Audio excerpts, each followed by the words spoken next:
नमस्कार, welcome to accurate yoga. तो दोस्तों, जैसा कि आप देख पा रहे हैं, यूनिवर्सिटी ग्रांट कमीशन ugcnet.nta.ac.in इस वेबसाइट पर आप जाएंगे। लिंक मैंने डिस्क्रिप्शन में दे दिया है, वहां से आप चेक कर सकते हैं। यूजीसी नेट जून 2024 के लिए रजिस्ट्रेशन यानी फॉर्म फिल होना स्टार्ट हो चुका है। आप चाहें तो अपना फॉर्म फिल कर सकते हैं। फॉर्म फिल करने की तिथि 20 अप्रैल 2024 से शुरू होकर 10 मई 2024 तक है। 10 मई 2024 आपकी लास्ट डेट है, उसके बाद में आप फॉर्म फिल नहीं कर पाएंगे। इसीलिए अपना फॉर्म जल्दी से भरें। इस वीडियो में हम स्टेप्स पर बात करेंगे कि कैसे आपको फॉर्म फिल करना है, कौन कौन सी चीजों का आपको ध्यान रखना है फॉर्म फिल करते समय, तो उन पर हम चर्चा करेंगे। तो सबसे पहले आपको वेबसाइट पर जाना है ugcnet.nta.ac.in, जिसका लिंक मैंने डिस्क्रिप्शन में आपको दे दिया, वहां से चेक कर सकते हैं या फिर आप सुन करके टाइप कर सकते हैं। सबसे पहले ऐसा आपके सामने इंटरफेस शो होगा। यहां पर UGC NET June 2024 registration login जो लिखा होगा उस पर आपको क्लिक करना है। तो जैसे ही आप लिंक पर क्लिक करेंगे तो आपके सामने ऐसा पेज शो होगा। तो यदि आपने फॉर्म फिल कर लिया है और थोड़ी सी डिटेल्स बाकी हैं, तो आप यहां पर एप्लीकेशन नंबर और पासवर्ड फिल करके डायरेक्टली लॉगिन कर सकते हैं और अपनी डिटेल पूरी भर सकते हैं, अगर आपने आधा फॉर्म भर दिया है तो। अगर आपने बिल्कुल भी फॉर्म फिल नहीं किया है तो आप सबसे नीचे पेज पर जाएंगे। यदि मोबाइल में भर रहे हैं कहीं भी, तो पेज में चेक करेंगे न्यू कैंडिडेट रजिस्टर हेयर, ये साइड में लिखा हुआ है, आप देखेंगे तो न्यू कैंडिडेट रजिस्टर हेयर, इस पर क्लिक करेंगे। इसके बाद में आपको यहाँ पर सारी इंफॉर्मेशन आप चेक कर सकते हैं। एक एक स्टेप लिखा हुआ है, कितनी आपकी फीस रहेगी, किसके लिए कितनी फीस है। आप चाहें तो डाउनलोड इंफॉर्मेशन बुलेटिन, जो इंफॉर्मेशन है इनकी, वो भी डाउनलोड कर सकते हैं। पूरा का पूरा ब्यौरा आप देख सकते हैं यहाँ पर। इसके नीचे जाएंगे तो आपके स्टेप्स यहाँ पर लिखे हुए कि आपको कौन कौन से स्टेप्स फॉलो करने हैं। यदि आप वीडियो नहीं देखना चाहते तो इस स्टेप्स को आप फॉलो कर सकते हैं। यहाँ पर लिखा हुआ है फॉर्म फिल करते समय आपको कौन से डॉक्यूमेंट चाहिए, वो यहाँ पर मेंशन्ड है, अगर आप चाहें तो देख सकते हैं कि आपको एक तो फोटोग्राफ चाहिए। Photograph black and white background होना चाहिए आपकी फोटो के बाद, और ईयर्स या सिर आदि पर कैप आदि न हो, विजिबल होनी चाहिए। आपको सिग्नेचर की भी अपनी फोटो रखनी है। फोटोग्राफ जो है साइज लगभग 10 केबी से 200 केबी के बीच का हो, और ऐसे ही सिग्नेचर जो है 4 से 30 केबी के बीच का हो। ये आपको डॉक्यूमेंट अपलोड करने होंगे, तो इनको आप रेडी रखें। और पिक्चर ऐसी अपलोड करें जो लेटेस्ट हो, और सेम वैसी ही मिलती जुलती आपको फॉरम के जब एग्जाम होंगे तो उन दिनों में आपको लेकर के जानी है एग्जाम हॉल में। सेम ये स्टेप लिखे हुए, आप चाहें तो पढ़ सकते हैं। मैं यहाँ पर डायरेक्टली आपको चर्चा कर लेता हूँ। पासवर्ड आपको ऐसा बनाना है जिसमें आपके अल्फाबेट्स भी हो, कोई साइन भी हो, और कोई न्यूमेरिक आदि भी हो। तो ये आपको यह ध्यान रखना है। यहाँ पर लिखा हुआ है कि पासवर्ड में क्या क्या वर्ड्स होंगे। तो आगे अगर हम बात करते हैं तो सबसे नीचे 7th स्टेप के नीचे I have downloaded the information bulletin, इसको क्लिक करना है। जैसे क्लिक करेंगे तो आपके सामने लिखा है क्लिक हियर टू प्रोसीड। तो जैसे ही आप लिंक पर क्लिक करेंगे तो आपके सामने ऐसा ऑप्शन आएगा जहां पर लिखा गया है कि आपको आधार कार्ड आदि ये चीजें जरूरत है। तो यहाँ पर बहुत सारे ऑप्शन है, इनमें से आप किस ऑप्शन का प्रयोग करके आप अपनी लॉगिन आईडी आदि बनाना चाहते हैं। तो आपके पास आधार कार्ड सभी के पास में होगा, ज्यादा ऑप्शन आपको देखने की जरूरत नहीं है, बहुत सारी चीजें यहाँ पर लिखी हुई है। तो आधार कार्ड है तो उस पर आप क्लिक कर देंगे, और सीधा आधार कार्ड नंबर जो है यहाँ पर आप पुट करेंगे। सीधा नंबर आपसे मांगा जाएगा आधार कार्ड का, सीधा का सीधा नंबर वो डाल देंगे। यदि आपके पास पैन कार्ड है तो पैन कार्ड पर क्लिक कर लेंगे। यदि आपके पास में डिजी लॉकर है तो उस पर क्लिक कर लेंगे। जो भी आपके पास, जो यहाँ पर पढ़ लेंगे, पढ़ने वाले जो चीज है सबसे बेस्ट रहेगा आधार कार्ड, क्योंकि इस लगभग सभी के पास में होता है। इसमें किसी के पास ऐसा कोई विद्यार्थी नहीं होगा जिसके पास आधार कार्ड न हो। तो आधार कार्ड आपके फोन नंबर से अटैच होना चाहिए। अगर वहां पर फोन नंबर से अटैच नहीं है तो फिर आपको पैन नंबर अटैच करना पड़ेगा। इस तरीके से आपको कुछ ना कुछ डॉक्यूमेंट देना ही पड़ेगा जो प्रमाणित किया जा सके कि ये आपका ही डॉक्यूमेंट है, और वो आपका ही होना चाहिए, आपके माता पिता अथवा कोई पहचान वाले का न हो, आपका स्वयं का होना चाहिए। तो यहाँ पर आधार कार्ड है वो पुट करना है। सारी बातें लिखी हुई है, उनको आप पढ़ सकते हैं। अगर आपको कुछ ना समझ में आए तो एक एक चीज पढ़ करके आगे बढ़िए। अदरवाइज जैसे स्टेप मैं बता रहा हूं उनको फॉलो करना है आपको। तो यहाँ रैंडमली मैं कोई भी आधार संख्या लिख देता हूं, और आपका आधार कार्ड जो भी होगा उसका फोन नंबर अटैच होना चाहिए। ऐसा फोन नंबर जो आपके पास में हो, जिस पर ओटीपी आ सके, वो ओटीपी आपको यूज करना होगा। तो ये आपको ध्यान रखना जरूरी है। अगर नहीं है तो जल्दी से आप आधार सेंटर जाकर के अपना फोन नंबर अटैच करवा लें। एक दिन में हो जाता है, वो 1 या 2 दिन लेते हैं, उसमें हो जाएगा। अदरवाइज फिर आप कोई अदर ऑप्शन चूज कर सकते हैं। यदि आप लेट हो रहे हैं फॉर्म फिल करने में तो इनमें से कोई भी ऑप्शन आप चूज कर सकते हैं, कोई ना कोई ऑप्शन आपके पास अवेलेबल होगा। तो यहाँ पर जनरेट करने के लिए जैसे क्लिक करेंगे तो ओटीपी आएगा, नंबर आपके पास में होना चाहिए। गेट ओटीपी पर क्लिक करेंगे तो आपके पास में ओटीपी आएगा। आपका नंबर सामने लिखा होगा कि इस नंबर पर आया लास्ट के अक्षर, उस फोन नंबर पर आपको ट्राई करना है। तो जो ओटीपी होगा वो यहाँ पर पुट करना होगा। तो जैसे ही आप ओटीपी आदि फिल करेंगे तो आपके सामने अपना आधार कार्ड आदि, आपका नेम ऑटोमेटिक ये पिक कर लेगा, आपका डेट ऑफ बर्थ आदि जो आधार कार्ड में फिल किया गया, उससे अपने आप ये उठा लेगा बहुत सारी डिटेल्स। बाकी डिटेल्स आपको फिल करनी होगी। तो चलिए हम डिटेल फिल करते हैं जल्दी से। तो जैसे जैसे आप डिटेल भरते जाएंगे तो आपसे सामने ऑप्शन भी आएगा नेशनलिटी और आइडेंटिटी टाइप। आइडेंटिटी में आपको काफी सारे ऑप्शन मिलेंगे। यहाँ पर आइडेंटिटी पूछी गई कि क्या भरना है, आधार कार्ड को छोड़ करके कुछ और, क्योंकि आधार कार्ड तो ऑलरेडी आपका उठा लिया, जो चीज पहले उठा ली वो ऑटोमेटिक ये कैंसिल कर देगा। अदरवाइज पैन कार्ड होगा आपके पास में, या इलेक्शन कार्ड जरूर होगा, इलेक्शन देते होते वोटर कार्ड जो होता है वो होगा, वो आप डाल सकते हैं। इसमें जो भी आपको ठीक लगे वो चीजें डाल सकते हैं। यहाँ पर आगे आपको पासवर्ड चूज करने के लिए आएगा, तो यहाँ पर देखो आई बटन दिया गया है पासवर्ड के पास में।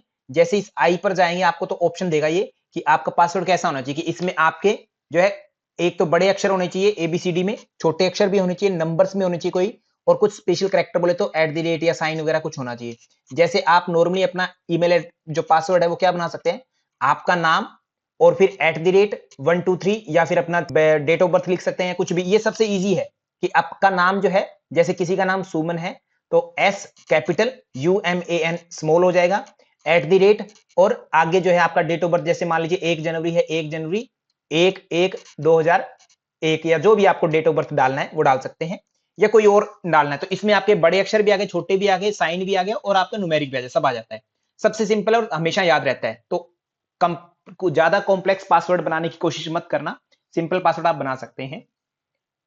सारी डिटेल्स फिल होने के बाद में आप आगे सिक्योरिटी पिन भरेंगे और सबमिट करेंगे। तो जैसे ही सबमिट करेंगे आपके सामने आपकी डिटेल्स फिर से एक बार शो होगी। तो इन डिटेल्स में आपको देखना है कि आपके नाम की स्पेलिंग, आपके पिताजी के नाम की स्पेलिंग, माताजी के नाम की स्पेलिंग, आपकी डेट ऑफ बर्थ, जेंडर जो भरा है आपने, ईमेल एड्रेस या अदर जो आइडेंटिटीज भरी है आपने वो क्या सही है या नहीं है। कुछ गलत है तो आप बैक जा करके एडिट कर सकते हैं, अदरवाइज बाद में एडिट नहीं होता है। तो इसलिए आप ध्यान से एक एक स्टेप को अच्छे से भरें स्पेलिंग चेक करते हुए।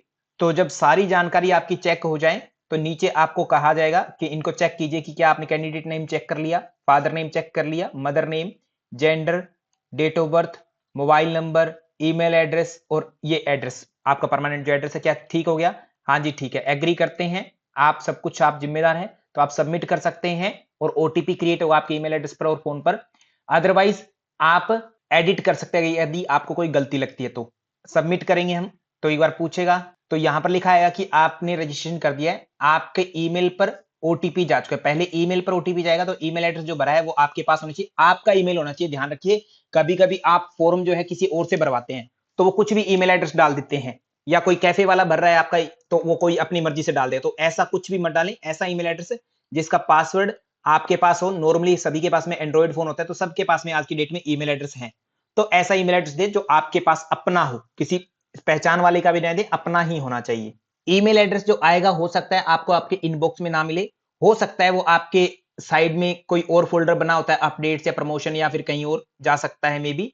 तो आप सारे फोल्डर्स को अच्छे से चेक कर लें ताकि आपको ईमेल मिल जाए, यूजीसी की तरफ से आया होगा और वहां पर ओटीपी लिखा होगा। डिटेल्स फिल करने के बाद में आप आगे प्रोसीड करेंगे, वेरीफाई क्लिक करेंगे। जैसे ही आप वेरीफाई क्लिक करेंगे तो आपको एक सामने ऑप्शन लिखा हुआ मिलेगा कि आपका एप्लीकेशन नंबर जो है सेंड हो चुका है आपके ईमेल एड्रेस पर, मतलब जो ईमेल एड्रेस आपने फिल किया है। मैंने पहले बताया कि ईमेल एड्रेस आपका खुद का होना चाहिए जिसको आप बाद में भी चेक कर सकते हैं, क्योंकि जब जेआरएफ या नेट हो जाता है तो आपके लाइफ टाइम तक काम आता है। आपका फॉर्म जो होता है उसमें ईमेल एड्रेस जो मेंशन है उसी ईमेल एड्रेस से आपकी बहुत सारी डिटेल्स आपको बाद में गेट करनी पड़ती है, जैसे आपका सर्टिफिकेट जो होगा उसी ईमेल एड्रेस पर आता होता है, तो वो ध्यान रखेंगे। तो ईमेल एड्रेस में आपको पासवर्ड आदि भी याद रहे, भूल मत जाना।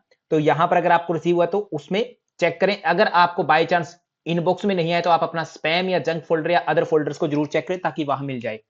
तो हम ओके कर देंगे। तो इसके बाद में हमारे ईमेल एड्रेस को हम चेक करेंगे, वहां पर हम उसको रिफ्रेश कर लेंगे यदि आपको ईमेल एड्रेस ना दिखे। तो इसके बाद में हम ईमेल एड्रेस पर जाएंगे अपने फोन में या फिर खोलेंगे ईमेल को और उसमें देखेंगे सभी फोल्डर को चेक करके कि यूजीसी के द्वारा कोई एप्लीकेशन नंबर आया है क्या। तो आया होगा तो वहां पर जाकर के आप क्लिक करेंगे, ईमेल एड्रेस में जो एप्लीकेशन नंबर लिखा होगा उसको चेक करेंगे और यहां पर पुट करेंगे जो आपके सामने एप्लीकेशन नंबर और पासवर्ड दिख रहा है, जो पासवर्ड आपने क्रिएट किया और आपका एप्लीकेशन नंबर, वो यहां क्लिक करेंगे और साइन इन करेंगे। तो जल्दी से हम ये करते हैं। तो जैसे ही आप साइन इन पर क्लिक करेंगे डिटेल्स आदि डाल करके, तो आपके सामने आपको लेफ्ट हैंड साइड में आपका नाम और एप्लीकेशन नंबर दिख जाएगा और यहीं पर नीचे साइड में जो रजिस्ट्रेशन आपका कंप्लीट हो चुका है, एप्लीकेशन फॉर्म, फीस पेमेंट आदि जो आपको इनकम्प्लीट है उनको आपको कंप्लीट करना है और नीचे लिखा होगा कंप्लीट एप्लीकेशन फॉर्म। तो इस पर जाकर के हम अपनी आगे की डिटेल्स जो है डालना शुरू करेंगे। कंप्लीट एप्लीकेशन फॉर्म पर क्लिक करेंगे तो यहाँ पर सबसे पहले जो आपका एड्रेस था वो दिखा रहा है कि वो एड्रेस सही था या गलत था, उसको चेंज करना चाहते तो आप चेंज कर सकते हैं। उसके बाद में फिर से आपको एप्लीकेशन फॉर्म की जो डिटेल्स है और फिल करनी है, जो आपने फिल कर दिया है वो ठीक है, उसके अलावा आपको और भी चीजें फिल करनी होंगी। तो जैसे आपको जो चीजें हैं पहले से फिल हुई है कुछ तो उनको चेक कर लेंगे ठीक है क्या। इसके साथ में आपको डिटेल्स भरने के साथ में आपको डोमिसाइल का ऑप्शन आएगा, स्टेट डोमिसाइल की आपका स्टेट कहां पर है, कौन से स्टेट में आप रहते हैं, आपका डोमिसाइल कौन से स्टेट का है, तो जो भी स्टेट होगा आप उसको पुट करेंगे। फिर आगे ऐसे चलते हुए कि पीडब्ल्यूडी हैं क्या आप, बोले तो आपके शरीर में कोई दिक्कत है क्या, अगर नहीं है तो नो कर देंगे, है तो आपके पास सर्टिफिकेट होना चाहिए, उसके अकॉर्डिंग आप ठीक कर देंगे। 40% उससे ज्यादा है या उससे कम है, जितना भी है आप उस अनुसार जो सर्टिफिकेट है एक्चुअल में क्या है और सर्टिफिकेट में क्या है, सर्टिफिकेट आपका वैलिड होगा एक्चुअल स्थिति से अलग, तो सर्टिफिकेट जरूरी है आपके पास में होना। तो नहीं है, अगर शरीर में कोई दिक्कत नहीं है, शरीर सही है तो नो कर देंगे। डायबिटिक के बारे में पूछा जाता है, अगर डायबिटिक नहीं है तो नो कर देंगे, अगर है तो यस कर देंगे, ताकि आपके लिए विशेष सुविधा का उपलब्ध हो सके। वैसे होता कुछ भी नहीं है इससे, यस करें या नो करें कोई फर्क नहीं पड़ता है, परंतु आप हैं तो यस कर देंगे। आप एनुअल इनकम आपकी पूछी जाएगी कि इनकम कितनी है, तो आपका जो क्राइटेरिया आपको लगता है तो वो आप क्राइटेरिया सेट कर सकते हैं इनकम के रूप में। फिर आगे आपको कैप्चा डालना है, एग्री करेंगे और सेव एंड नेक्स्ट करेंगे। उसके बाद में फिर से आपसे पूछा जाएगा कि I want to apply UGC NET June 2024 on the basis of, basis किस बेस पर आप कर रहे हैं, तो ऑप्शन देखेंगे कि मेरे पास में 4 ईयर अंडर ग्रेजुएट प्रोग्राम है, क्योंकि अभी नेशनल एजुकेशन पॉलिसी जो न्यू एजुकेशन पॉलिसी है वो आ चुके हैं, उसमें यूजी वाले बच्चे जो हैं यानी अंडर ग्रेजुएट जो 4 साल के अंडर ग्रेजुएट है वो भी मास्टर कर सकते हैं। अभी नया पैटर्न आ चुका है, परंतु जिन्होंने पहले बीए और एमए वाला जो पार्ट जो प्रैक्टिस की है उस तरीके से जिन्होंने मास्टर किया है तो वो मास्टर बेस पर भी कर सकते हैं। तो जिनका जो प्रोग्राम है उस हिसाब से वो कर देंगे। तो जब आपसे आपकी क्वालिफिकेशन डिटेल्स मांगी जाएंगी तो यहां पर आप मास्टर डिग्री के बेस पर अगर कर रहे हैं तो एमए, अदरवाइज आप अपना अंडर ग्रेजुएट के बेस पर आप चूज कर सकते हैं। तो जैसे मास्टर डिग्री पर चूज किया तो आपका ईयर ऑफ पासिंग कब आपने पास किया है, मैंने डिफॉल्ट ईयर डाल दिया है, पास हो गया तो, अगर नहीं पास हुआ है तो आप अपीयरिंग डाल सकते हैं, पास हो गए तो आप पास डालेंगे, मार्कशीट अगर आ चुकी है तो। इसमें आगे कोर्स स्ट्रीम पूछा जाएगा, तो आपका अगर यहां पर ऑप्शन मिल जाए तो अच्छी बात है, ना मिले तो आप अदर पर क्लिक करेंगे, अदर पर, और जैसे आपका एमएससी इन योगा होगा या एमए इन योगा होगा यानी मास्टर ऑफ योगा साइंस या जो भी सब्जेक्ट का नाम है वो यहाँ पर डाल देंगे स्ट्रीम का नाम, जैसे मास्टर इन योगा साइंस होगा किसी का, अगर ऐसा है तो ये कैसे पता लगेगा, आपकी मार्कशीट होगी फर्स्ट सेम की तो उस पर कहीं ना कहीं लिखा मिल जाएगा आपको, आपके पोस्ट ग्रेजुएशन में क्या आपके सब एग्जाम था, कौन सा सब्जेक्ट था, अगर यहाँ पर ऑप्शन में है तो यहाँ से चूज करिए, अदरवाइज आप अदर पर चूज करिए, क्योंकि यहाँ पर योगा नहीं है तो मैं यहाँ पर योगा लिखना चाहता हूँ तो अदर करके योग विषय हम लिख सकते हैं, योगा साइंस या योगा जो भी वर्ड रहा होगा वो आप लिख सकते हैं। आगे क्योंकि आप पास हो चुके हैं तो आपका ये वाला ऑप्शन नहीं होगा एप्लीकेबल, अगर अपीयरिंग में तो ये वाला ऑप्शन आपको दिख जाएगा। अब एग्जामिनेशन आपने कहां से पास किया, डेफिनेटली इंडिया से किया होगा या इंडिया से बाहर किया तो ऑप्शन कर लेंगे वैसे चूज, कौन से स्टेट से किया है, सपोज कीजिए कोई भी जो स्टेट है आपका, सपोज कीजिए कर्नाटका से किया किसी ने, यूनिवर्सिटी नेम क्या है आपको यहाँ पर ऑप्शन मिल जाएगा। अगर ऑप्शन आपको ना मिले तो अदर ऑप्शन यहाँ पर भी है, अदर करके आप अपना यूनिवर्सिटी का नेम यहाँ पर लिख सकते हैं अपनी तरफ से। और रिजल्ट मोड किस चीज में आया है, अगर आपका रिजल्ट परसेंटेज में आया है तो परसेंटेज डाल देंगे, नहीं तो सीजीपीए। टोटल मार्क्स कितने थे, सपोज कीजिए किसी के टोटल मार्क्स जो है 10,000 थे और मार्क्स उसके आए कितने 7,000, उसके मार्क्स आए 7,000, तो अपने आप वो परसेंटेज करेक्ट कर लेगा। और नीचे कैप्चा दिए, कैप्चा पर क्लिक करके आई एग्री करके आप सेव एंड नेक्स्ट पर क्लिक कर देंगे। तो जैसे ही आप सेव एंड नेक्स्ट पर क्लिक करेंगे तो आपके सामने एक और पेज खुलेगा जिसमें आपसे पूछा जाएगा कि आपने पीएचडी में एडमिशन ले लिया या नहीं, तो एडमिटेड है तो यस कर देंगे, नहीं है तो नो कर देंगे, अगर है तो यस कर देंगे। आपने मास्टर लेवल एग्जामिनेशन अपना कब कंप्लीट कर लिया था, 19 सितंबर 1991 के हिसाब से आपने क्लियर कर लिया था कि पहले या बाद में किया है, अगर बाद में किया है तो नो कर देंगे, ठीक है, अगर पहले किया तो यस कर देंगे। रिसर्च एक्समैन सर्विसेज जो है आपकी, अगर कुछ स्पेशल है तो आप यस करिए, अदरवाइज कुछ भी लिखने की आवश्यकता नहीं। जो स्टार मार्क वाले हैं वो आपके लिए इंपॉर्टेंट है, क्या आपका रिसर्च का एक्सपीरियंस है, तो रिसर्च का है तो यस कर देंगे, नहीं तो नो कर देंगे। एक्स सर्विसमैन माने कोई आर्मी विशेष में या कोई गवर्नमेंट सर्विसेज में आप रहे हैं क्या, नहीं तो नो कर देंगे, यस है तो यस कर देंगे। आगे आप फिर से कैप्चा कोड भरेंगे, यहाँ पर आई एग्री पर क्लिक करेंगे और सेव एंड नेक्स्ट करेंगे। उसके बाद में जैसा कि इस बार आपके लिए 3 ऑप्शन रखे गए हैं कि आप ये जो एग्जाम दे रहे हैं वो नेट जेआरएफ के लिए यानी असिस्टेंट प्रोफेसर बनने के लिए या फिर जूनियर रिसर्च फेलोशिप लेने के लिए या फिर पीएचडी के लिए ले रहे हैं, 3 ऑप्शन है आपके पास में। तो नॉर्मली आपको सबसे पहला ऑप्शन जेआरएफ ही करना है, चाहे आप किसी भी एज में जेआरएफ ही करें।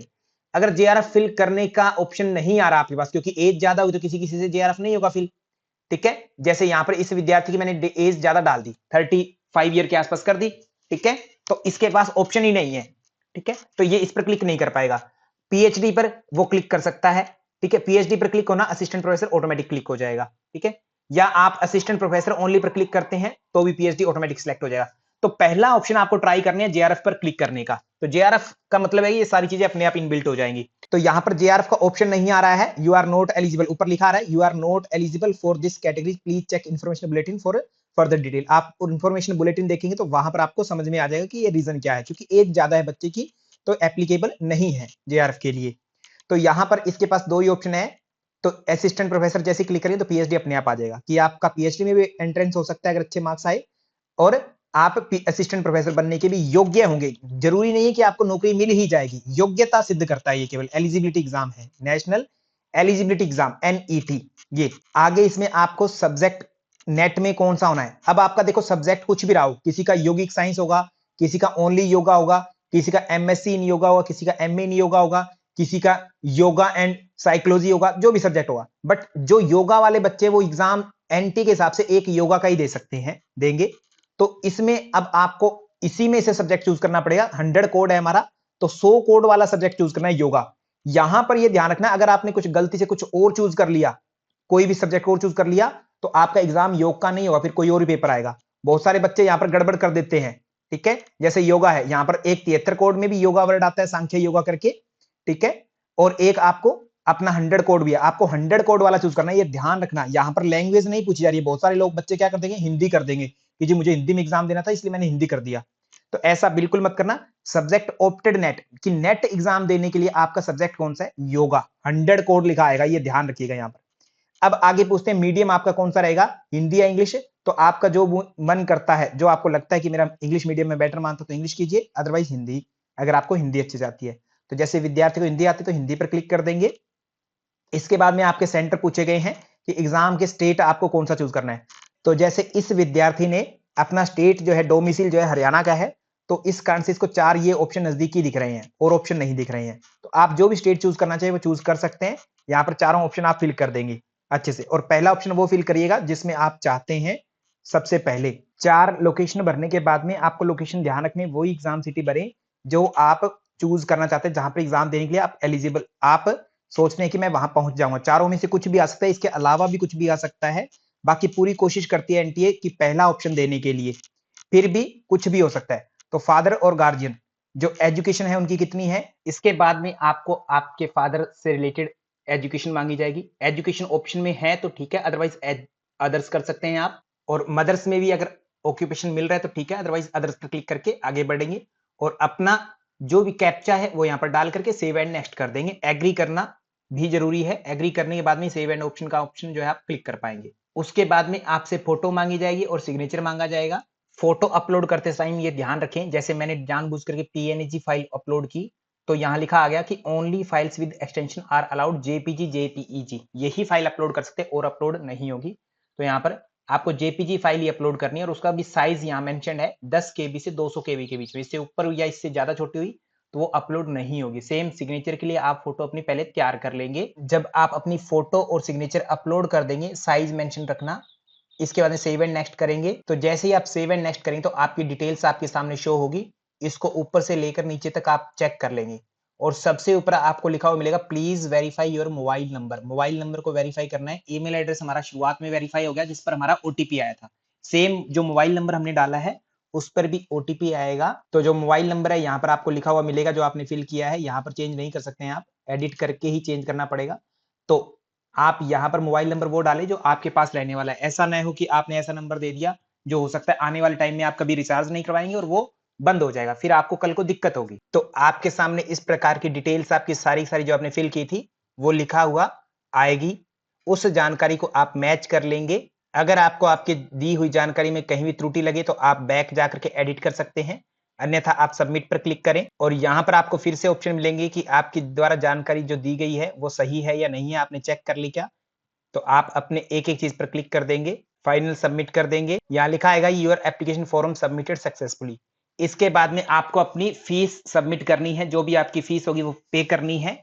तो पे नाउ पर क्लिक करेंगे आप और यहाँ पर अनेक सारे ऑप्शन मिलेंगे आपको, कोई भी आप ऑप्शन चूज कर सकते हैं। जैसे ही क्लिक करेंगे तो आपके सामने इस तरीके का इंटरफेस शो होगा। तो यहाँ पर आप जनरली हम यूपीआई का यूज करते हैं हर कोई विद्यार्थी, तो यूपीआई ऑप्शन पर क्लिक कर लेंगे। यूपीआई पर क्लिक करने के बाद में आपको आपकी डिटेल शो होगी और आपका अमाउंट शो होगा। नीचे आपको मिलेगा कि आपको अपना एड्रेस भरना है, यूपीआई आईडी या फिर क्यूआर कोड। अगर क्यूआर कोड भरना है तो क्यूआर कोड पर आप क्लिक करेंगे। तो जैसे ही क्लिक करेंगे आपके सामने क्यूआर कोड आएगा। इसको स्कैन करके जैसे नॉर्मली हम कहीं भी वेंडर पर पेमेंट करते हैं, सेम आप ऐसा यहां जाकर के पेमेंट कर सकते हैं। और आपकी पेमेंट होने पर ऑटोमेटिकली आपका पेज रीडायरेक्ट हो जाएगा और उसके बाद में आपको अपना एप्लीकेशन फॉर्म डाउनलोड करके अपने पास रखना है, पीडीएफ बना करके या प्रिंट आउट करके अपने पास रखें। कब तक? जब तक कि आपका रिजल्ट न आ जाए, और रिजल्ट अच्छा आता है तो फिर तो आपको और लंबे टाइम तक संभाल के रखना है।